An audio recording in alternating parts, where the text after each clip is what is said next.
దక్షిణ భారతదేశంలోనే పురాతనమైన ప్రముఖమైన వైష్ణవ దేవాలయాల్లో ఇది ఒకటి. తమిళనాడు రాష్ట్రంలో ఉన్న శ్రీరంగం ఆలయం. ఇది ప్రపంచంలోనే అతి ఎత్తైన రాజగోపురం కలిగిన ఆలయం. 81 ఆలయాలు, 39 మండపాలు, 21 గోపురాలు, 7 ప్రాకారాలు కలిగిన ఈ ఆలయం 156 ఎకరాల్లో 4116 మీటర్ల చుట్టుకొలతో ప్రపంచంలోనే అతిపెద్ద ఆలయంగా ప్రసిద్ధి చెందింది. చరిత్ర ప్రకారం కావేరీ నదిలో ఒక ద్వీపం వంటి దానిలో ఉండే ఈ ఆలయం ఎన్నో ముస్లిం, యూరోపియన్ రాజుల దండయాత్రకు గురైంది. ఈ ఆలయం ముఖద్వారమైన రాజగోపురం 13 సెంట్ల విస్తీర్ణంలో ఉంది. దీని ఎత్తు 237 అడుగులు 11 అంతస్తులతో ఉంది.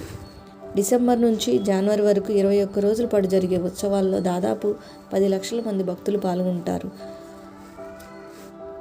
108 దివ్య దేశాలలో మొదటిదిగా పరిగణిస్తారు వైష్ణవులు. ఈ ఆలయం వేల సంవత్సరాల నాటి ప్రాచీన నాగరికతను చెబుతుంది.